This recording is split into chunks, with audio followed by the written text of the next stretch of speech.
मेरे हाथ में एक कानून है, आपको दिख रहा होगा, इसका नाम है नेशनल सिक्योरिटी एक्ट।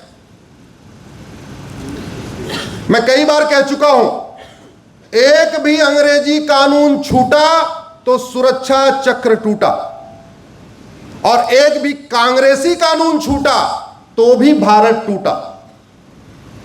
क्योंकि जो काम मुगलों ने तलवार के दम पे किया वो सारे काम अंग्रेजों ने कानून बना के किया, और जो काम मुगल और अंग्रेज नहीं कर पाए थे वो सारा का सारा काम कांग्रेस ने संसद में कानून बना के किया। नागपुर में दंगे का मूल कारण क्या है कि कुछ लोग औरंगजेब की कब्र बनाए, कब्र बना के सिंबॉलिकली कब्र बनाई और कब्र बना के खोद दिया, खोद के वहां आग लगा दिया। वहसी दरिंदों की कब्र भारत में होना चाहिए क्या? कांग्रेस ने 1958 में कानून बनाया था, उसका नाम है एंशिएंट मॉन्यूमेंट एक्ट, और वो बना के उसने सारे वहसी दरिंदों के मकबरों को, सारे उनके कब्रों को, सारे उनकी दरगाहों को, सारे उनकी जो भी निशानियां थी उसको सुरक्षित कर दिया। भारत का संविधान कहता है एक संप्रभु राष्ट्र बनाओ, और जो सरकार के सांसद विधायक मंत्री होते हैं उनको किस लिए वेतन भत्ता मिलता है? संविधान में लिखी हुई बातों को लागू करने के लिए। और संप्रभु का मतलब होता है ना गुलामी का नाम हो ना गुलामी का निशान हो। तो करना क्या था? एक भारतीय धरोहर संहिता बनाना था और सारे गुलामी के नामों निशान मिटा देना था। वो नहीं किया। 1958 में एंशिएंट मॉन्यूमेंट एक्ट बनाया, एक एएसआई बनाया, और बना बना के सारे वसी दरिंदों की दरगाह, मकबरा, ये वो सबको प्रोटेक्ट कर दिया। और वहां लगभग साल में 5,000 करोड़ रुपए पूरे देश में वहसी दरिंदों की मजारों को, कब्रों को सुरक्षित करने पे खर्च हो रहा है। और वो जो 5,000 करोड़ खर्च हो रहा है वो किसके पैसे से आ रहा है? जोर से बोलिए जरा। आपके इनकम टैक्स से, आपके जीएसटी से, आपके टोल टैक्स से, आपके रोड टैक्स से, आपके वैट से वहसी दरिंदों की कब्र को सुरक्षित किया जा रहा है। अगर वो कानून नहीं होता तो हमारे देश के बहुत सारे युवा ऐसे ही हैं, ऐसे धीरे धीरे एक एक ईंट उखाड़ते उखाड़ते अब तक औरंगजेब की कब्र खत्म हो चुकी होती। लेकिन कानून बना के प्रोटेक्ट कर दिया। वहां एएसआई खड़ी हो गई, वहां पुलिस खड़ी हो गई, और ये कहा अगर कब्र हटाओगे 3 साल की सजा होगी, तो कब्र ज्यों की त्यों है। भारत और चीन में अंतर क्या है? हम 1947 में आजाद हुए और 1958 में कानून बना के गुलामी के नामों निशान को कंटिन्यू किया, और चीन हमसे 2 साल के बाद आजाद हुआ, 1949 में आजाद हुआ। उसने 1 साल के अंदर 1950 आते आते पूरे चीन से गुलामी का नामो निशान मिटा दिया, स्कूल के सिलेबस से हटा दिया। चीन के लोगों को पता ही नहीं कि वो जापान के गुलाम थे, और हम बड़े गर्व के साथ कह रहे हैं 500 साल इनके रहे, 200 साल इनके रहे। अरे गुलामी का नामो निशान कोई रखने की चीज है क्या? मैं आपसे पूछ रहा हूं, आपके घर में कोई वैसी दरिंदा आए, आपके माता पिता की हत्या करे, आपकी बहन बेटियों के साथ बलात्कार करे, आपके घर की नेम प्लेट को बदल के चला जाए, आप उस समय बच्चे थे, आप कुछ नहीं कर पा रहे थे, ठीक है, आपने बर्दाश्त कर लिया। लेकिन जब आप बड़े हुए, सक्षम हो गए, इस स्थिति में आ चुके हैं कि उसकी नेम प्लेट हटा देना चाहिए, तो हटाएंगे या कंटिन्यू करेंगे? जोर से बोलिए जरा। आप वसी दरिंदों की फोटो टांग के वहां माला पहनाएंगे क्या? और भारत में यही हो रहा है, और यह करने के लिए कानून बनाया हुआ है। यह कानून हटना चाहिए कि नहीं? हम ये लड़ाई लड़ रहे हैं।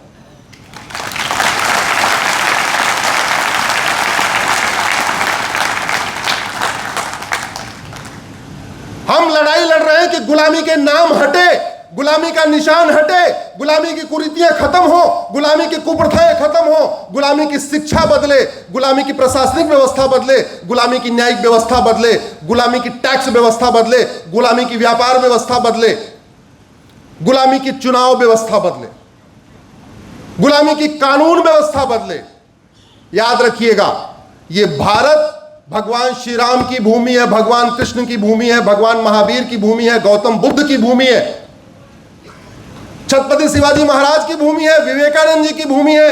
इसके बावजूद घूसखोरी है, कमीशनखोरी है, जमाखोरी है, मिलावटखोरी है, कालाबाजारी है, नशा तस्करी है, मानव तस्करी है, सोना तस्करी है, लव जिहाद हो रहा है, लैंड जिहाद हो रहा है, धर्मांतरण हो रहा है, घुसपैठ हो रहा है, और हम सिकुड़ते चले जा रहे हैं।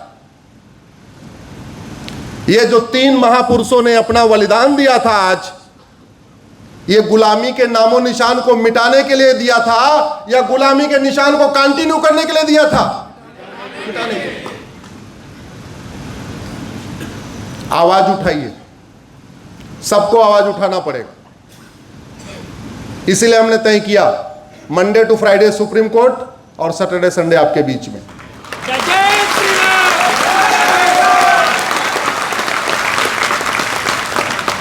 2024 में एक रविवार अपने घर में था, क्योंकि दीपावली के बाद भैया दूज थी। 2023 में 2 रविवार अपने घर में था, क्योंकि एक रविवार को होली थी, एक रविवार को दीपावली थी। अभी सतत प्रक्रिया हो गई है, Monday to Friday Supreme Court, Saturday Sunday आपके बीच में। और वो इसलिए भी कहते नहीं, अवसर अनुकूल हो तो सारे काम कर लेना चाहिए। आज की डेट में अवसर अनुकूल है कि नहीं? जोर से बोलिए जरा। जो हम चाहते हैं वो आज हो सकता है कि नहीं? तो लेकिन डेमोक्रेसी में डिमांड होती है तब सप्लाई होती है। तो डिमांड करो तो सप्लाई होगी। 1,500 अंग्रेजी कानून खत्म हो गए पिछले 10 साल में। अब 222 बचे हुए हैं, बस अब उनके पीछे पड़े हुए हैं। और ऐसे ही 50 घटिया कानून कांग्रेस ने बनाए हुए हैं। कांग्रेस ने एक भी कानून अच्छे मन से भारत में बनाया ही नहीं। और इसके लिए मैं किसी भी मंच से, किसी भी दिन, किसी भी समय कांग्रेस के किसी भी नेता से खुले बहस के लिए तैयार हूं। मुझे कांग्रेस का कोई नेता एक कानून बताए 50 साल के शासन में कि ये जो कानून था ये हमने भारत की मजबूत करने के लिए, भारत की संस्कृति को मजबूत करने के लिए, भारत की परंपरा को मजबूत करने के लिए, भारत की जो डेमोग्राफी डिसबैलेंस हो उसको ठीक करने, एक कानून बता दे। और मैं 50 कानून कई बार बोल भी चुका हूं, शायद मेरे जो लोग यूट्यूब देखे होंगे पता होगा। मैं 50 कानून बता सकता हूं जो भारत कांग्रेस ने संसद में भारत को बर्बाद करने के लिए बनाया।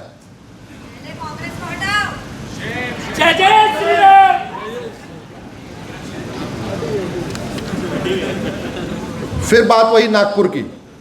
अब ये कानून तो बन गया, नेशनल सिक्योरिटी एक्ट। नाम क्या है? राष्ट्रीय सुरक्षा कानून। नाम से क्या समझ में आ रहा है आपको कि राष्ट्र की सुरक्षा के लिए जो खतरा है उससे निपटने के लिए इसको बनाया हुआ है। नाम से ही समझ में आ रहा है ना? हाँ, लव जिहाद राष्ट्र की सुरक्षा के लिए खतरा है कि नहीं? लेकिन कभी एनएसए लगा क्या? नहीं। ड्रग्स जिहाद राष्ट्र की सुरक्षा के लिए खतरा है कि नहीं? कभी एनएसए लगा क्या? नहीं। लैंड जिहाद राष्ट्र की सुरक्षा के लिए खतरा है क्या? कभी एनएसए लगा क्या? घुसपैठ राष्ट्र की सुरक्षा के लिए खतरा है, कभी एनएसए लगा क्या? नहीं। जानते हैं क्यों? क्योंकि नाम है राष्ट्रीय सुरक्षा कानून, और राष्ट्र की सुरक्षा के लिए खतरा क्या होता है इसमें लिखा ही नहीं है।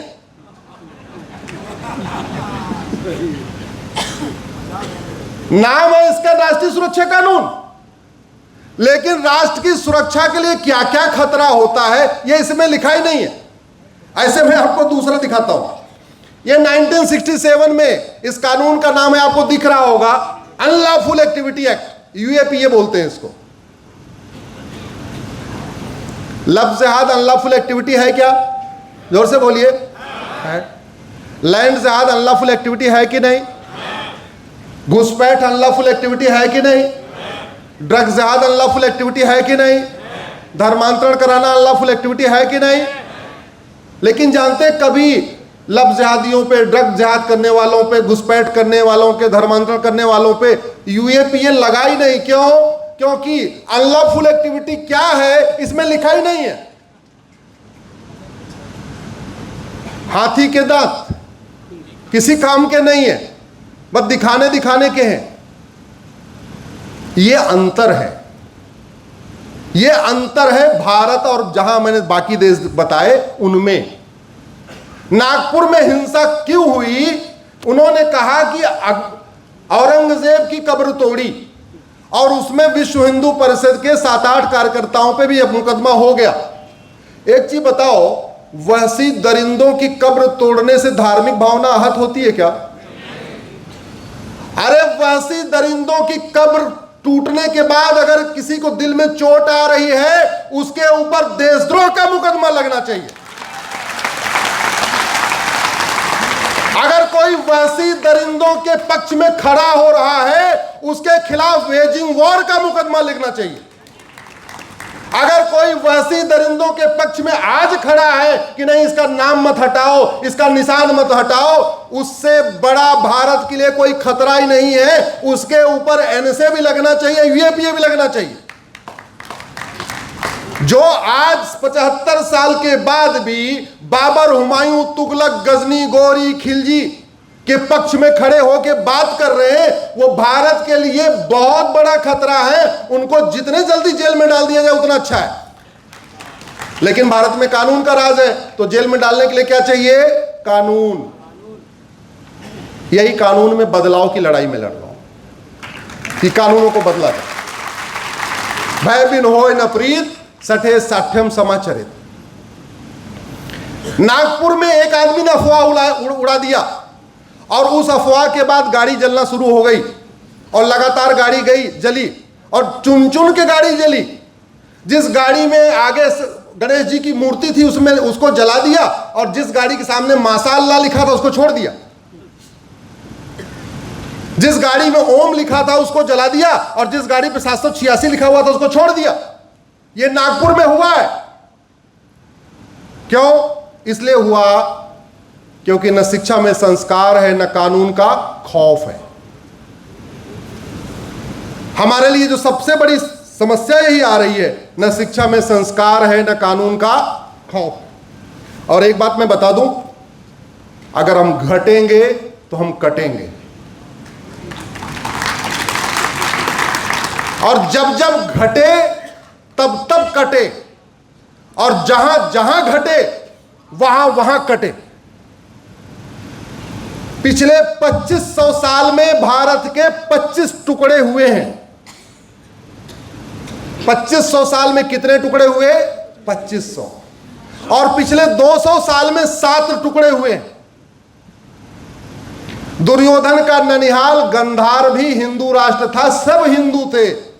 आज की डेट में एक भी हिंदू नहीं बचा, अब वो अफगानिस्तान कहलाता।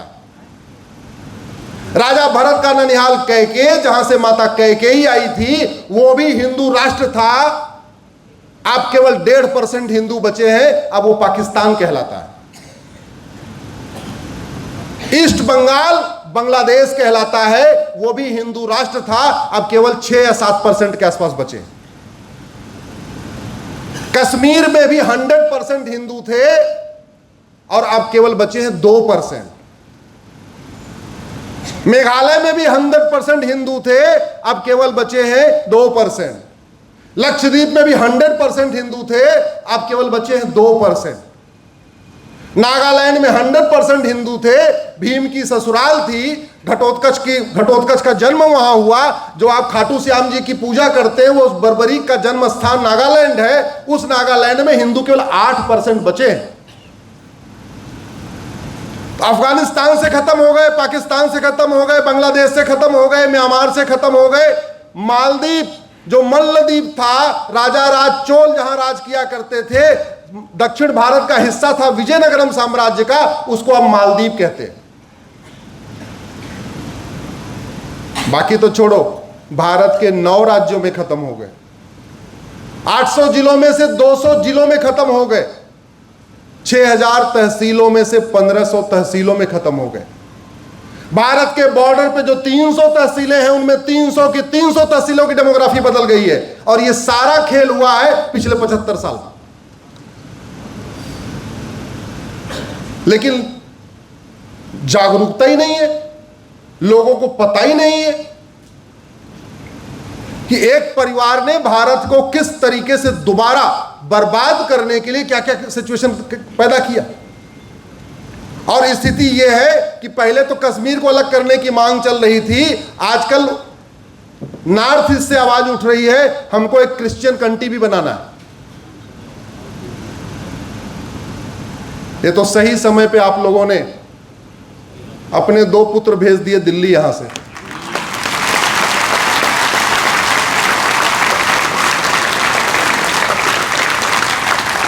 बड़े सही समय पे भेजा। अगर 5 साल देर करते